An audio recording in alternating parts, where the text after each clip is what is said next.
Sud Radio, service compris. Véronique Jacquier. Et le service compris d'Anna Fernandez de Énergie Coaching, notre coach en recherche d'emploi. Bonjour Anna. Bonjour Véronique, bonjour à tous. Alors on a toujours faim et soif à l'heure où nous parlons, puisque beaucoup sont à table, d'écouter vos conseils, vos astuces, la façon dont vous remettez les gens en selle. Avant évidemment de parler du sujet du jour et d'accueillir les auditeurs, que j'invite toujours à faire le 0826 300 300, et puis évidemment de préférence en tout début d'émission, comme ça on a le temps de vous chouchouter, de prendre soin de vous et de vous écouter. Un petit mot, Anna, sur la campagne de lutte contre la discrimination à l'embauche que lance aujourd'hui le gouvernement. Est-ce que d'après vous, c'était important de le faire? Est-ce qu'il y avait nécessité? Alors, je pense que peut-être qu'il y avait nécessité pour certains secteurs ou pour certains profils. Là, visiblement, c'est pour la fonction publique, pas mal. Ah, fonction publique. Bon. Moi, j'aurais cru peut-être que dans ce secteur-là, il y avait moins de discrimination, parce que c'était assez ouvert depuis toujours. Hein. Moi, je dirais que pour les clients que j'accompagne qui pensent subir une discrimination, souvent, j'ai un travail de fond avec eux, parce que c'est eux qui pensent qu'il y en a. Et en fait, ils sont un candidat, ils sont tous des candidats comme des autres, en fait. Et les employeurs, je ne pense pas. Avec mon expérience, alors aussi bien à titre personnel, parce que moi aussi j'ai un prénom et un nom à consonance étrangère, mais que par les 9 ans d'accompagnement que je fais de personnes en recherche d'emploi ou en transition professionnelle, à compétences égales, avec un profil bien aligné, ce que j'appelle moi bien aligné, bien clair dans son projet professionnel et savoir semer sa candidature à bon escient, pour moi il n'y a pas de discrimination. Après, bien sûr, chacun pourrait nous apporter des témoignages des discriminations d'âge, de couleur, de tout ce que vous voulez, de faciès. Mais c'est-à-dire qu'on s'appelle Agnès ou Nasserat, ce qui compte, c'est d'être clair dans son projet professionnel. Voilà, avoir un CV qui vend bien le projet professionnel, avoir la formation et les compétences, avoir bien sûr un parcours plutôt avec des réussites qu'avec des difficultés. Évidemment. Bien sûr. Mais chacun en adéquation avec son profil. C'est-à-dire que ça peut être des personnes diplômées comme des personnes sans qualification si c'est quelqu'un qui travaille très bien.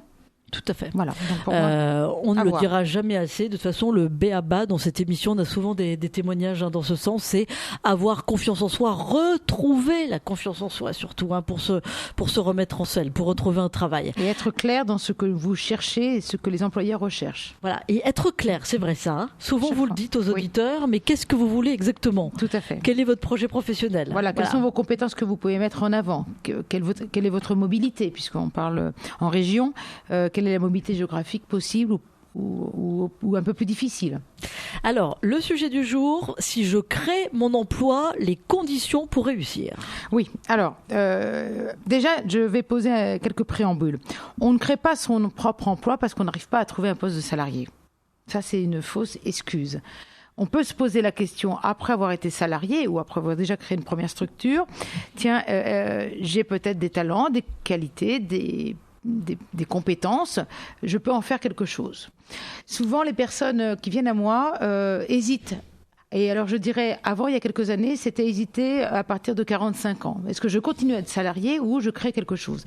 Aujourd'hui, j'accompagne même des jeunes entrepreneurs de 25-26 ans qui n'ont jamais connu l'entreprise, mais qui ont une capacité, qui ont une vision. Et qui ont envie de créer leur petite boîte. Qui ont envie de créer leur petite boîte, qui se disent, voilà, il y a des potentiels, il y a des financements possibles, il y a des aides, il y a des professionnels qui peuvent être un peu nos tuteurs et nos mentors. Donc, pourquoi ne pas y aller? Et pour des personnes un peu plus âgées, c'est utiliser leurs compétences développées en entreprise pendant 15 ans, 17 ans, 20 ans et se dire aujourd'hui, qu'est-ce que je peux en faire? Pour X raisons, le salarial ne me tente pas. Et les X raisons peuvent lier à... On parlait tout à l'heure de problématiques de mobilité géographique, de disponibilité peut-être familiale, ou simplement parce que les dernières expériences professionnelles salariales n'ont pas été satisfaisantes à titre personnel, pas professionnel. En termes d'humain. Voilà. Donc, dès qu'on part sur ce projet-là, c'est de se poser, mon projet, qu'est-ce qu'il vaut? Et c'est là la difficulté. Dans les difficultés qu'il faut soulever, c'est... Je vais vérifier la faisabilité de mon projet.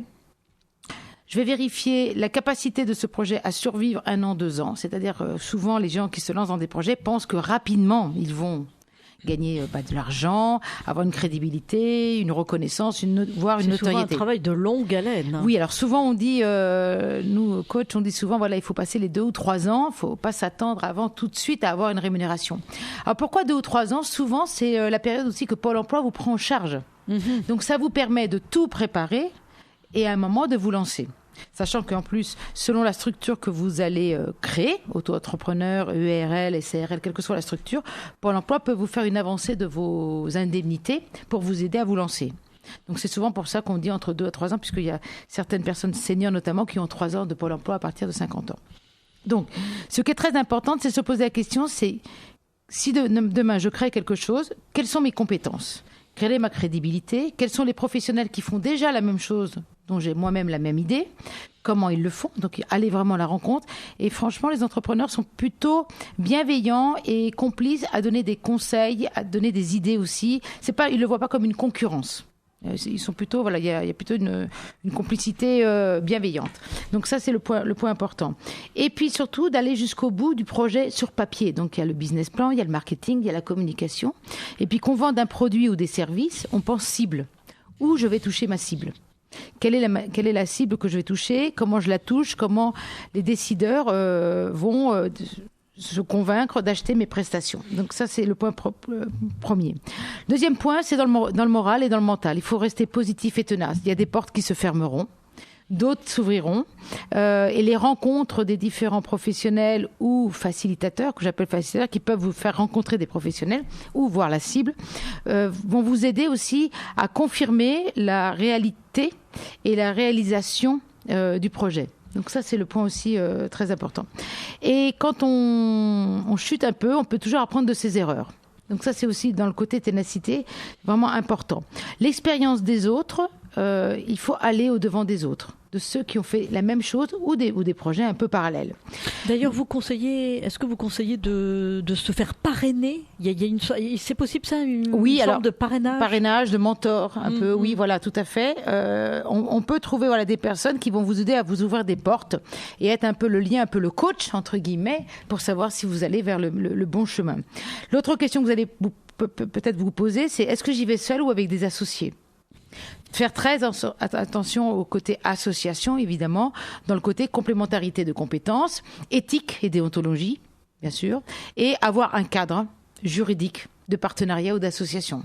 Parce qu'on peut être amis dans un premier temps, mais plus l'être pendant que ça explose dans le bon sens ou ça explose dans le mauvais sens. Donc, ça, c'est Dès qu'il y a des conflits, on n'est plus amis du tout. Hein. Voilà. Surtout quand il y a des intérêts financiers en jeu. Tout à fait. Il faut utiliser les atouts de chacun.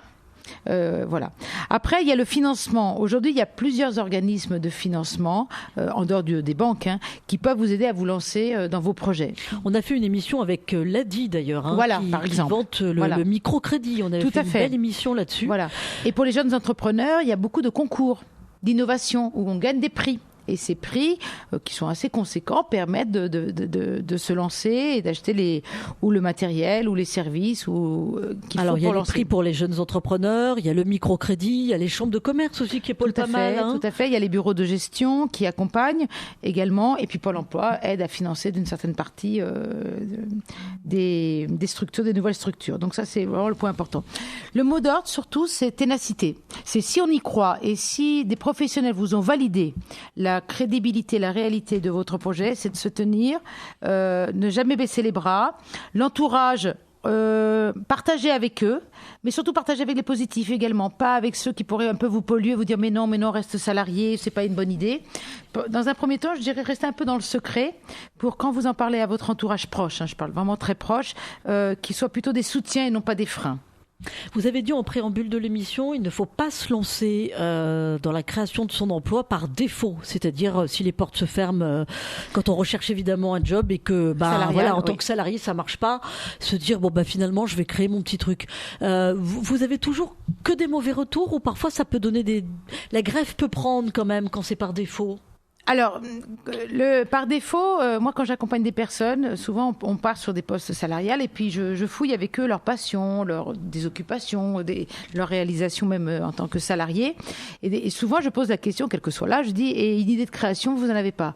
Ah, si, un peu, mais bon, ce sera plus tard, à la retraite, pour ceux qui sont plus jeunes. Et ceux qui sont déjà un peu plus âgés me disent, oh non, ça va pas le faire, je suis pas du tout commercial. C'est souvent le frein du commercial qui fait peur à tout le monde. Quand on fouille, je leur dis, écoutez, qu'est-ce que ça vous coûte de faire les deux routes? De continuer à mettre des CV, de répondre à des offres et en même temps de fouiller, de travailler sur votre projet. Il y a différentes étapes et moi j'ai un document sur lequel, qui est un peu un squelette, un chemin de fer. Et jusqu'au bout, c'est oui ou c'est non.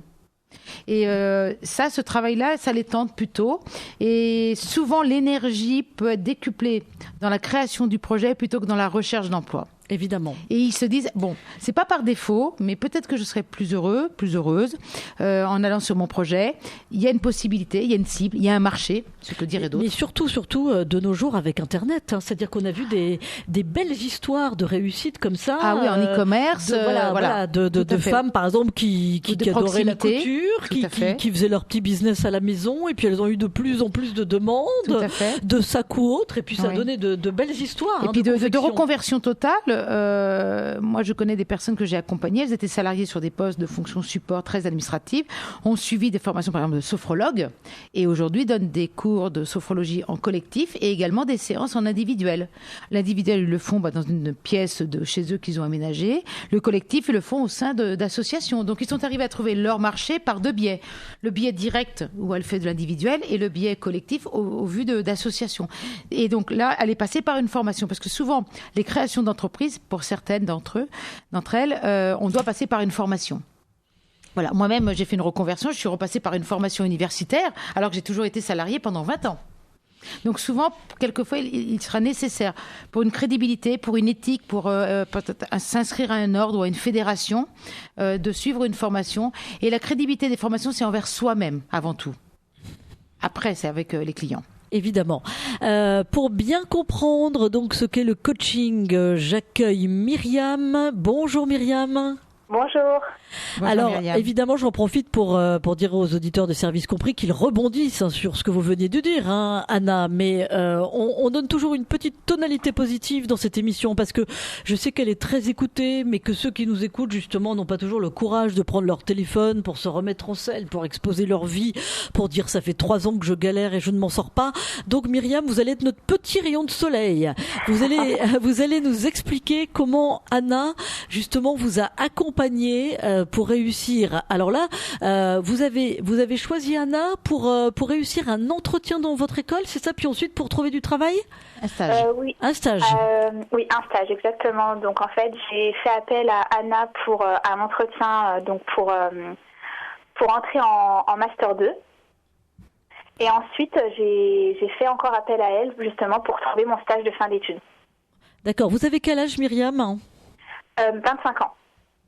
Vous êtes toute jeune. Pourquoi vous aviez besoin d'un coaching? Alors là, c'est plus du coach de super étudiants et pour trouver un stage que vraiment après pour trouver un travail, Anna, où vous avez travaillé sur toutes les dimensions. Non, là, c'était vraiment pour la préparer à réussir des entretiens. Alors, de sélection pour rentrer dans l'école qu'elle souhaitait et après de sélection pour être choisie comme stagiaire dans le cadre de son Master 2.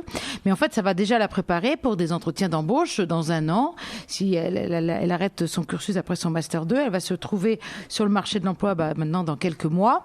Et donc, tout le travail que nous avons fait de confiance en elle, de présentation de son projet, de savoir répondre aux questions sereinement en gérant ses émotions et son stress, que nous avons tous naturellement, lui a permis déjà de faire au moins 2 entraînements. À l'école, la sélection, puisqu'elle devait passer un grand oral, et après de rencontrer plusieurs employeurs et d'être choisie parmi les stagiaires.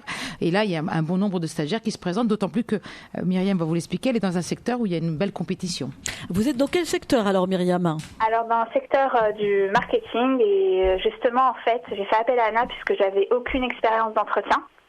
Et donc, en fait, pour avoir une crédibilité et avoir des arguments viables face justement à ceux qui nous jugent, j'avais vraiment besoin de reprendre confiance en moi, d'avoir des arguments bien solides et donc pouvoir faire face à eux et à leurs questions. C'est quelqu'un dans votre entourage qui vous avait parlé du coaching en recherche d'emploi ou vous y avez pensé toute seule en fait? Non, on m'en a parlé en fait au cours de mes études et justement, j'ai ensuite fait appel à Anna. D'accord, parce que c'est vrai, Anna, que votre métier touche de plus en plus de catégories, y compris les très jeunes. Moi, ce qui me marque là dans le témoignage de Myriam, c'est que elle est vraiment très jeune. C'est-à-dire que c'est pas des gens de 45 ans qui galèrent depuis 3 ans au chômage. Tout à fait. Et puis là, c'est pour une recherche de stage, donc c'était pas encore pour de l'embauche. Donc oui, j'accompagne pour différentes écoles également. Maintenant, ce type d'expérience m'a permis aussi de m'ouvrir des portes pour accompagner des jeunes diplômés qui ne sont pas, ils sont à la veille de l'insertion professionnelle, mais ils ont encore ce cap de de stage, qui est très important pour eux.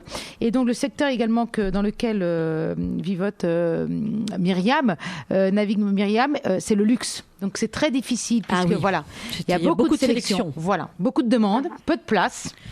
Et donc, c'était la double difficulté. Et alors, qu'est-ce que vous avez travaillé en priorité, Myriam, pour décrocher le stage? Le CV, la confiance en soi, l'entretien? Alors, oui, c'est ça. C'est toute une multidimension, on va dire. On a d'abord travaillé, on va dire, sur le fond avec la confiance en soi, de l'optimisme surtout, en fait. D'avoir vraiment, en partant, en fait, à l'entretien, en se disant que vraiment, je vais l'avoir, ce stage. Et ensuite, on travaille vraiment sur le fond, donc sur la forme, le CV, la lettre de motivation également. Et ensuite, on fait des simulations d'entretien avec énormément de questions. Et en fait, c'est avec beaucoup d'entraînement, avec ses conseils, puisqu'en fait, elle a beaucoup d'expérience. Donc, ça nous permet, nous, en fait, de pouvoir se projeter. Et donc, en fait, elle a vraiment des conseils qui sont, comment dire, très efficaces face aux chefs d'entreprise et donc dans ce secteur également. Oui, très pragmatique, Anna, oui, toujours. C'est logique. Et donc là, vous avez décroché un entretien pour un stage? Non, là, ça y est, vous l'avez, votre stage. Et vous le finissez quand? Oui. Et donc, c'est un stage en marketing, dans le secteur exactement celui que vous souhaitiez, c'est-à-dire le luxe? Oui, exactement, oui. D'accord. Donc, objectif 100% réussi. Et là, vous le finissez quand, le stage?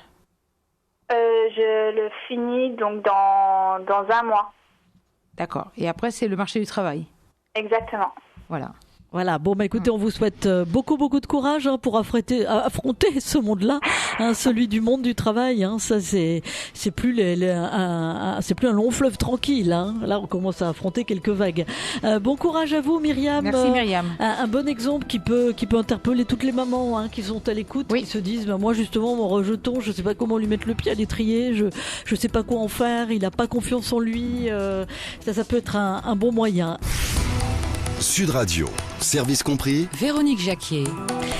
Et le service compris d'Anna Fernandez, notre coach en recherche d'emploi. Un rendez-vous unique en radio. La lutte contre le chômage grâce à la belle énergie de Anna Fernandez qui est à votre service donc jusqu'à 13h50. Donc vous faites vite le 0826 300 300 pour qu'elle vous aide, pour qu'elle vous éclaire, pour qu'elle vous coach. Il n'y a pas de questions tabou, il n'y a pas de situation tabou bien sûr, Anna. Non, tout à fait. Évidemment. Alors pour ceux qui viennent de nous rejoindre ou qui découvrent l'émission, précisons une chose, Anna. Évidemment, votre cabinet est parisien, Énergie Coaching, mais vous faites aussi du coaching par Skype. Ça marche. Oui, tout à fait. Pour les régions et pour les personnes qui sont à l'étranger notamment, nous faisons les mêmes 4 à 5 séances individuelles de 1 heure par Skype. On travaille très bien puisqu'on s'envoie les éléments, les livrables, et on travaille très bien et je vois très bien le non-verbal et le verbal par Skype. Et jusqu'à maintenant, on a les mêmes taux de résultats que les personnes que je rencontre en face à face que par Skype. Et alors, rappelons vos tarifs, parce qu'évidemment, ceux qui sont à l'écoute se disent oui, mais bon, ça coûte cher le coaching, j'ai pas les moyens. Oui. Alors le tarif, on va dire classique, est de 100 € pour chaque séance de 1 heure, et il faut compter entre 4 à 5 séances, sachant qu'après ces 4 à 5 séances, que ce soit face à face ou par Skype, nous accompagnons gratuitement jusqu'à la prise de poste, jusqu'à que la personne trouve un travail. Ce qui est vrai pour ce tarif classique, c'est que je fais une adaptation de mes tarifs selon les situations des personnes, notamment celles qui relèvent du RSA. Voilà, celles qui sont en grande précarité. Voilà, tout à fait. Et pour d'autres personnes, c'est des conditions de paiement échelonnées. Donc, je cours pas pour l'argent, mes clients le savent.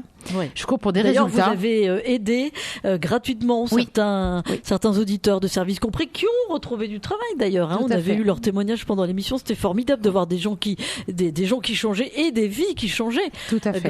Grâce à notre belle émission. Voilà. Moi, j'ai surtout besoin de personnes volontaires qui sont prêtes à se remettre en cause dans leur mode de communication, dans leur mode de fonctionnement, dans le sens... Si envoyer des CV et des lettres de motivation d'une certaine façon ne fonctionne pas, moi je vais leur proposer autre chose. Donc il faut accepter ce changement. Dès qu'ils adhèrent, ils vont plus vite que moi. Donc du coup, on a les résultats attendus et ils sont les premiers agréablement étonnés, mais en même temps, c'est ceux qui sont venus chercher auprès de moi. Voilà, il y a toujours un déclic. Et finalement, là, en faisant le 0826 300 300, eh bien, ceux qui nous appellent ont aussi forcément ce déclic parce que vous leur apportez quelque chose, Anna. Vous faites bouger les choses. Cette émission, elle sert à ça. On accueille Gaëtan. Bonjour Gaëtan. Bonjour. On va vous faire bouger, vous allez voir. Bienvenue. Alors, on vous écoute. Allô ? Oui, on vous écoute, Gaëtan. Oui, alors dites-moi, que voulez-vous savoir ? Vous êtes en situation de recherche ? Alors, je suis plus en situation de recherche actuellement. J'ai trouvé donc un nouvel emploi. Oui. Mais je l'ai été pendant fort longtemps. Et qu'est-ce qui vous a permis d'avoir ce nouvel emploi d'après vous ? D'après moi, la persévérance, tout simplement, et puis changer un petit peu ma manière de fonctionner, et surtout ouvrir et élargir un petit peu mes choix aussi, parce que du coup, c'est vrai qu'en fonction un petit peu de là où j'habite, c'était pas toujours évident, donc j'ai dû aussi élargir ma recherche. Mais Gaëtan, vous avez trouvé un travail dans quoi ? Alors, je travaille dans l'immobilier. Voilà, en fait, moi j'ai un petit coup de chance parce qu'à la base je voulais pas trop travailler dedans, mais ma compagne étant dedans, je me suis laissé embarquer dans l'aventure un petit peu par hasard. Et là, ça fait combien de temps que vous êtes en poste sur ce nouveau métier Alors pour là, vous ? ça fait 2 mois. Comment ça se passe ? Eh ben, ça se passe plutôt bien. C'est pas évident parce que du coup, comme je suis négociateur agent co, donc du coup, je suis à mon compte, donc du coup, il faut se bouger parce qu'on n'a pas toujours un patron derrière son dos. Donc c'est vrai que c'est un métier où on est très indépendant et très autonome. Donc faut y aller. D'accord. Donc vous vous organisez. Donc c'est de l'autodiscipline pour vous, de l'organisation, et ça peut payer. C'est ça. C'est ça, et c'était pas du tout mon cas avant, parce que je travaillais dans la musique, donc je suis complètement issu d'un autre... Ah oui, d'accord, donc, vous êtes passé de la musique à l'immobilier. Oui, mais alors ça, c'est bien comme témoignage, le témoignage de Gaëtan, parce que vous prouvez qu'il n'y a pas de tabou, hein. Vous avez su quand on a besoin vous de travailler, on sait. Voilà. Et vous êtes dans quelle région, Gaëtan ? Alors, Seine-et-Marne. D'accord. Mais vous avez trouvé pas loin de chez vous ? Non, je travaille sur Paris, donc obligé de prendre le train pendant 1 heure pour aller travailler, parce que du côté de chez moi, c'est la catastrophe. J'ai cherché justement pendant plus d'1 an dans la région un boulot en tant que commercial, etc. Et j'ai eu beaucoup de mal à trouver, donc du coup, j'ai dû, comme je vous ai dit, élargir mes horizons et repartir sur Paris. Et vous avez quel âge ? J'ai 34 ans. D'accord. Je suis papa. Et quel message vous feriez passer justement aux auditeurs de Service Compris qui sont concernés par la lutte contre le chômage et qui galèrent pour retrouver un emploi, chose que vous avez connue pendant plus d'1 an? Je dirais qu'à un moment, il faut peut-être penser à revoir ses prétentions. Des fois, il faut le faire, que ce soit sur le choix peut-être du métier ou élargir son périmètre de recherche aussi, parce que des fois, il faut faire des concessions. C'est pas toujours évident d'avoir les deux, et le métier que l'on veut et en plus proche de la maison. Bien sûr. Donc voilà, ce que je peux conseiller, c'est si vraiment ça fait très longtemps que la personne recherche, je pense, c'est-à-dire plus d'1 an, à un moment, il faut se poser la bonne question, c'est qu'il y a un problème. Soit comme vous dites, le CV il est mal fait, mais en général, à Pôle emploi, il vous aide à refaire un CV. Moi, je sais en faire parce que j'en ai fait plutôt pas mal étant multi... on va dire, j'ai fait pas mal d'emplois du fait que j'étais musicien, donc du coup j'ai dû, comme on dit, faire de l'alimentaire. Donc j'ai fait pas mal d'emplois, donc les CV je connais bien. Mais c'est vrai que faut savoir s'élargir à un moment si on voit que ça marche pas, quoi. Oui, tout à fait. Tout à fait. Anna ? Oui, non, il a raison, il faut savoir se réadapter, revoir peut-être ses critères, se poser la question quelles sont ses compétences, transposables ou pas, la mobilité, donc voilà, il est prêt, Gaëtan est prêt à repartir 1 heure le matin, 1 heure le soir par le train, puisque c'est sur Paris qu'il va trouver peut-être à développer son portefeuille, au moins dans un premier temps, et avec la réussite qu'il peut avoir déjà sur ce poste-là, peut-être il va essayer de développer un portefeuille de façon plus proche, mais dans un deuxième temps, mais là il faut qu'il aille... Oui. Mais on sent que vous avez une belle énergie, Gaëtan, hein ?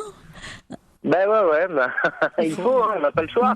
Oui, il faut, comme on dit. Écoutez, merci beaucoup pour votre témoignage. Merci, et puis bonne continuation, bien sûr. Restez-nous fidèles. On accueille Corentin. Bonjour, Corentin. Bonjour. Alors, on vous écoute avec Anna ? Moi, j'ai fait un BTS MUC, vous savez, management des unités commerciales. Et en fait, j'ai fait pas mal de stages en entreprise, par exemple des entreprises dans des marques de vêtements, des marques de chaussures. Et je voulais savoir, est-ce qu'il faut vraiment rester sur des marques très classiques, ou alors il faut vraiment essayer de se diversifier en trouvant du boulot, pas forcément sur les marques super connues, ou pourquoi pas monter sa propre boîte, ou je sais pas, en fait, il me posait pas mal de questions là-dessus. Vous avez quel âge et combien de stages avez-vous fait ? J'ai 23 ans et j'ai fait 3 stages, mais de durée super inégale. J'ai fait un stage de 2 mois, j'ai fait un stage de 8 mois et j'ai fait un stage de 2 semaines. Donc du coup. Donc vous avez moins d'1 an d'expérience professionnelle. Oui. Ouais. Et alors la création, vous êtes un créatif vous-même en termes de mode, en termes de, je sais pas. Je dessine parfois des modèles, j'arrive à faire des dessins, mais je suis pas dans la mode complètement. Oui. Enfin, on va dire, j'arrive à dessiner, mais c'est tout. C'est tout pour l'instant, ouais. Moi, je dirais que dans un premier temps, en termes pour développer encore vos compétences, vaudrait mieux. Là, vous avez fini le BTS, vous avez fini les stages. Maintenant, vous êtes sur le marché de l'emploi. Voilà, c'est ça. Voilà. Donc moi, je dirais plutôt de faire un CV en conséquence plutôt dans la vente. Après, comme vous dites, quel que soit le nom de l'enseigne et de la taille de l'enseigne. Mais je pense qu'il faudrait plus encore développer de l'expérience professionnelle. 1 an, 2 ans. Vous êtes jeune, 23 ans. Et après le côté créatif, donc mode, savoir dessiner c'est bien. Après, il faudrait peut-être trouver quelqu'un en complément de vous pour le côté vraiment création, couture, voilà. Mais est-ce qu'il faut, parce que c'est vrai que c'est un peu à la mode, même sur Internet, on voit des jeunes créateurs qui se lancent. Oui. Est-ce que Corentin aurait pas intérêt? Vous avez fini vos stages là, tous vos stages, Corentin? Oui, j'ai tout fini. Bon. Mais est-ce qu'il n'aurait pas intérêt à essayer de mettre le pied chez un créateur, non? Alors, un créateur, comme oui, ça, mais lui... il verrait travailler et il verrait après si c'est dans ses cordes pour y arriver. Corentin, sa formation, elle est commerciale. Donc, lui, il est du côté boutique, si je devais résumer. Voilà. Donc, il pourrait travailler pour un jeune créateur qui se lance. C'est sûr que les jeunes créateurs, ils cherchent des commerciaux polyvalents. Ils n'ont pas les moyens de se payer toute une équipe complète. Donc, c'est pour ça que je m'étais diversifié aussi. Voilà. Donc ça peut être intéressant d'avoir une nouvelle expérience professionnelle, même en intérim, pas directement en CDD ou en CDI, pour quelqu'un qui se lance ou qui doit faire un salon ou une expo ou voilà, et ça peut, ou un défilé évidemment, idéalement, pour faire le côté commercial, mais pas directement en B2, ce qu'on appelle nous en B2C, face au client, mais indirectement en appui, en soutien du créateur. Ça, c'est le premier point. Deuxième point, c'est de rester dans la vente, mais comme vous dites, de changer de type d'enseigne et de taille d'enseigne pour avoir plus d'expérience et après prendre plutôt en charge dans quelques années une équipe de vente. À voir. Parce qu'une formation complémentaire créative, non, pas jusqu'à ce point-là quand même. Oui, ça apporterait rien de plus en fait. Non, et puis il faut l'avoir un peu dans les tripes aussi. Il faut savoir après se dire je vais en faire quelque chose. Là, je pense que il pourrait plus être une fonction commerciale. Qui reste sur le commercial. Voilà, il peut continuer à développer ses compétences, son parcours professionnel, soit en travaillant des enseignes classiques, soit d'essayer d'accompagner des jeunes créateurs, parce que là, on va lui demander des tâches très très polyvalentes. Et donc ça peut l'intéresser lui intellectuellement. D'accord. Corentin, quelque chose à ajouter? J'ai pris note. Je pense que je vais essayer de suivre ces conseils. J'avais une petite dernière question. Je ne sais pas si vous en avez parlé précédemment. Est-ce que, par exemple, sur mon CV, je dois mettre toutes les expériences que j'ai accumulées, qu'elles soient dans le domaine de la mode et de la vente, ou il faut vraiment que je me mette que ces expériences-là?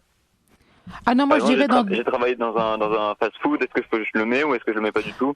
Alors, ça dépend, mais le fast-food, l'intérêt du fast-food, c'est que vous êtes face à la clientèle, qui n'est pas toujours des plus faciles, qui est exigeante aussi parce que pressée, donc pas toujours facile. Et ça, on peut le retrouver dans un commerce de vêtements, d'habillement.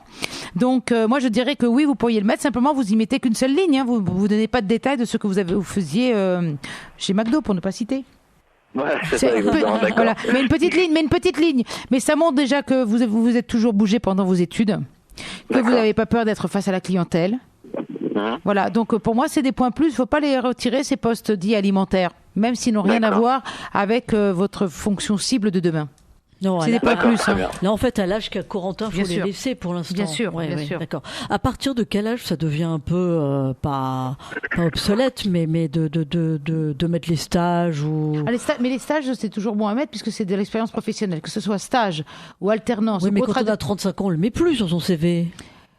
On le met plus, mais on peut mettre qu'une seule ligne pour le stage, pas pour les boulots, les petits boulots d'été ou alimentaires. Ça, je le retirerai à partir de 5 ans. Compte, voilà, les stages qui comptent, qui rentrent dans un master 1 ou master 2. D'accord. Myriam tout à l'heure a fait un stage en master 1 et un stage en master 2, toujours dans le luxe. Quand elle va mettre les noms des enseignes, c'est intéressant. Bien sûr, il y a une plus-value. Et là, pour les BTS, c'est vraiment le BTS, c'est un des diplômes vraiment les plus concrets, les plus pragmatiques. Il faut mettre les stages. D'accord. Oui. Merci Corentin et bon courage. Bon courage. Sud Radio, service compris. Véronique Jacquier. Et surtout, bien sûr, le service tout compris d'Anna Fernandez. Moi, je ne pourrais pas grand-chose. S'il fallait que j'arrive à vous coacher en matière d'emploi, je ne sais pas ce que ça donnerait. Anna Fernandez de Énergie Coaching, bien sûr. Alors voilà, là, c'est notre petit quart d'heure, onde positive. On va accueillir Jacques Legrain, qui va nous parler d'une super initiative qui va être testée dans la Nièvre. Mais tout d'abord, Anna, vous m'avez dit pendant la pause parce que je m'étonnais justement du nombre de jeunes qui demandaient à être coachés avant même, alors même qu'ils n'étaient pas rentrés sur le marché de l'emploi. Ça devient quand même une sacrée tendance. C'est-à-dire, on a encore un petit poussin. On n'a pas fini de terminer son diplôme à la fac que déjà, toc toc, on tape chez Anna Fernandez pour dire aidez-moi à réussir des entretiens d'embauche, aidez-moi à trouver un stage, aidez-moi à déployer mes petites ailes. Voilà. Et vous le faites aussi à la demande d'une grande entreprise. Ça, il y a une belle initiative là. Oui, alors voilà, Engie, donc ex-GDF Suez, pour sa filiale Cofeli, donc Engie Cofeli. L'année dernière, nous avons fait un atelier pilote pour accompagner une trentaine d'alternants, Master 1, Master 2, sur des fonctions support. Donc, il y avait des comptables, des contrôleurs de gestion, des acheteurs, des ingénieurs qualité, des secrétaires. Il y a vraiment une trentaine d'alternants qui ont passé une année chez Engie et qui, à l'issue de cette alternance, Engie n'avait pas la possibilité de les embaucher. Et le savait déjà depuis le début de l'année. Donc, ce que nous avons mis en place, c'est un atelier pilote pour que je les accompagne de façon collective par groupe de 10. Donc, ils étaient 3 groupes de 10 pour faire le CV, le mail de motivation, les réseaux sociaux et des simulations d'entretien, aussi bien en français qu'en anglais. Et l'année dernière, cet atelier pilote, donc sur 30 alternants, plus de 80% ont trouvé un travail. Voilà, avant même, il n'y a pas de fatalité. Non, avant même de finir presque leur alternance. Ils finissaient juin-juillet. Ils ont donc plus de 80% ont commencé en septembre. Les 20% qui restaient, en fait, ont décidé, ils étaient en Master 1, ont décidé de profiter de ce coaching pour réussir des entretiens de stage, pour continuer leurs études en Master 2. Donc, cette année, Engie Cofeli a refait de nouveau appel à mes services, puisque ça c'est très bien, voilà. Et cette année, donc, nous avons de nouveau 35 alternants. Nous sommes en train déjà de finir tous ces ateliers. Même cette semaine, nous finissons tous les ateliers.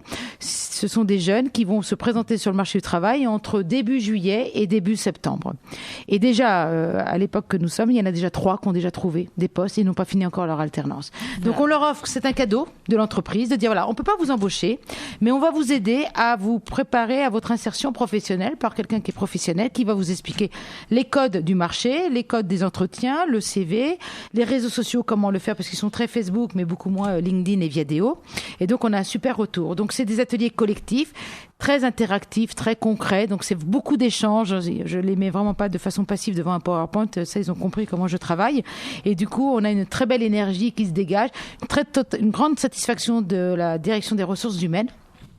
Et cette année, nous avons un peu innové. J'accompagne une personne non-voyante. D'accord. Donc même pour l'handicap, qui est pas facile, l'emploi pour les personnes handicapées, là nous avons une jeune femme, RRH, vraiment qui a un très beau potentiel, qui finit son Master 2 et qui est non-voyante, donc qui fait partie de ces ateliers. Donc de belles histoires, oui, toujours, oui, et c'est fondamental. On voit que cet accompagnement, évidemment, vu le chômage de masse que connaît notre pays, est vraiment maintenant fondamental. Oui. Et pourquoi les jeunes font appel, c'est parce que quand ils ont fini leur cursus, leurs parents sont très contents. Ils leur ont payé une très belle école pendant 1 an, pendant 4 ans ou 5 ans. Et après, ils sont très étonnés que leurs enfants, en voyant des beaux CV avec une belle école, une belle enseigne d'école, ne décrochent pas d'entretien. Mais en fait, toutes les écoles ne préparent pas à cette insertion professionnelle. Alors là, on parle beaucoup de la réussite des diplômés qui arrivent finalement, grâce au coaching, à s'insérer sur le marché du travail. Vous coachez des non-diplômés? Oui, des personnes qui sont avec beaucoup moins de qualifications. Vous voyez, des personnes qui sont plus sur des commerces de proximité ou sur du terrain ou de manutentionnaires.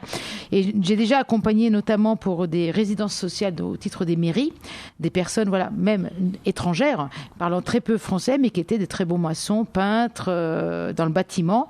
Et donc, on on a les mêmes résultats. Hein. C'est vraiment d'avoir le bon outil pour travailler. Oui, et d'oser se vendre, oser mettre en avant des réalisations, avoir le bon CV. Donc non, ce n'est pas lié simplement aux jeunes diplômés. Oui. Et quels que soient les métiers. Moi, mon intérêt, je n'ai pas besoin de connaître tous les métiers. Je ne peux pas être une spécialiste du bâtiment, aussi bien une spécialiste d'une profession médicale.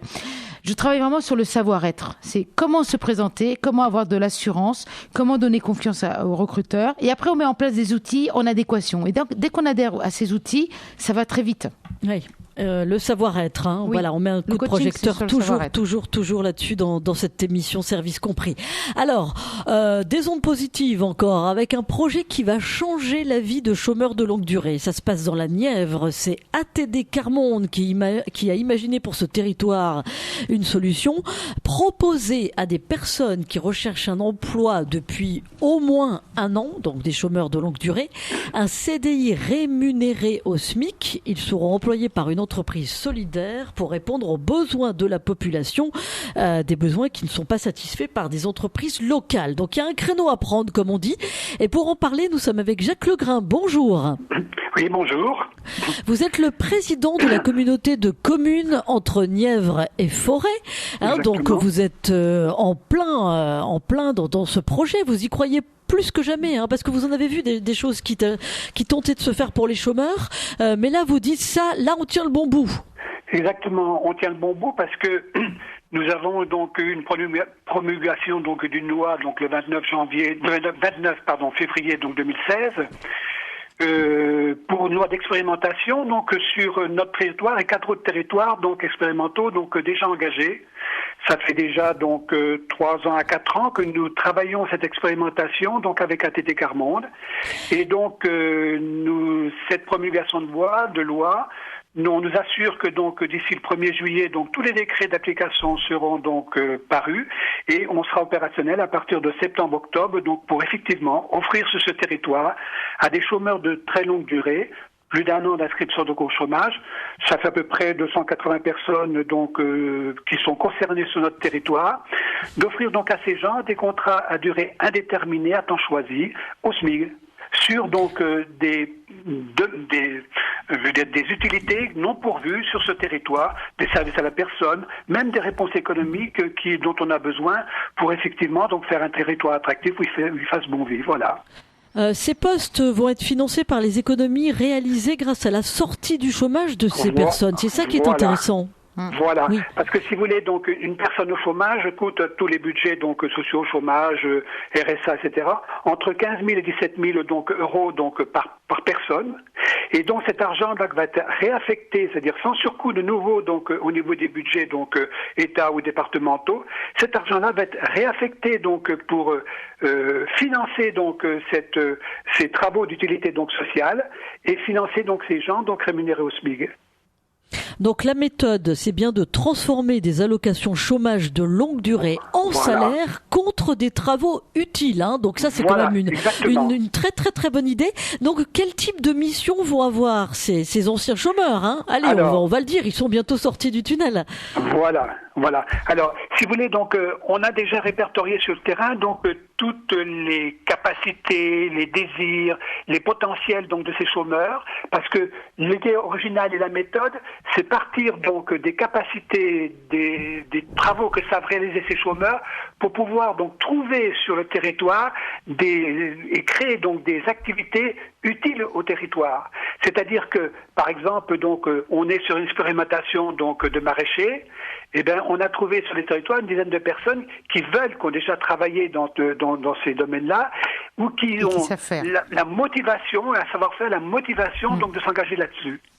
Donc, c'est de voir donc, alors c'est une expérimentation qui va durer donc 5 années, et d'essayer donc effectivement donc déjà d'amener donc ces gens-là donc en réalisant des travaux donc de faire une formation pratico-pratique sur le terrain et voir si effectivement le modèle qu'on va donc développer, le modèle économique, sera viable sur le terrain.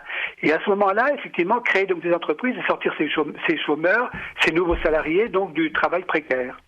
Donc une expérience à suivre, mais qui paraît de toute façon très prometteuse, hein, parce qu'on voit que le concept tient bien la route. Merci beaucoup, Jacques Legrain. Je précise que c'est la mairie de Prémery, hein, dans la Nièvre, hein, qui pilote tout ça avec ATD Carmonde. On vous suivra pour votre belle énergie, votre belle initiative pour les chômeurs. Allez, on accueille André. Bonjour André. Oui, bonjour. Et bienvenue, bien entendu, bienvenue dans Oui. Service Compris. On vous écoute avec Anna. Voilà, on parlait, j'écoutais votre émission depuis pas mal de temps, et puis on parle des chômeurs de longue durée. Moi, ça fait 2 ans que je suis au chômage. Bon, j'ai un certain âge, je vais avoir 57 ans, exactement. Mais on aide les jeunes, et si on coach les jeunes, j'ai été coaché il y a peu de temps, ça m'a apporté rien du tout. Parce qu'on m'a dit tout simplement pour vous, voilà, vous êtes mieux à la retraite. Pratiquement. Ah, oh non, c'est pas vrai André, non mais attendez. Quel est votre Ça métier? c'est la France, ça. Moi, je travaille dans le bâtiment. Bon, j'habite dans l'Hérault, dans le 34. Je travaille dans le bâtiment. Je suis électricien, plombier, et puis je fais plein de choses à côté. Je fais pas que l'électricité et de la plomberie.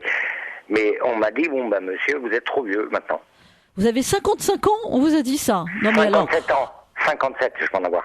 Pas 55. Oui. Non mais alors, D'accord. vous savez André, Et vous avez travaillé jusqu'à il y a 2 ans? Vous avez tout le temps travaillé? Aussi bien en salarié qu'en mission d'intérim? J'ai fait beaucoup d'intérim parce que dans l'électricité, moi je me suis permis de faire du tertiaire, de l'industriel et du bâtiment. Les 3, ça aide énormément. Bien sûr.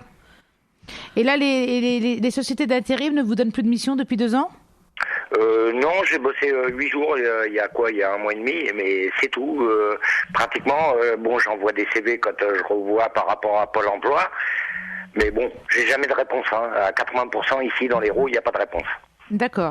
Et alors, vous avez essayé de chercher vous-même des clients, des particuliers qui auraient besoin de vos services?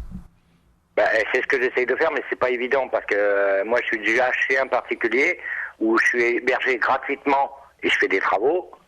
Là, dans 3-4 mois, je risque d'être mis à la rue parce que j'ai pas d'appartement, parce que je gagne pas grand-chose à Pôle emploi. Donc, c'est loin d'être évident.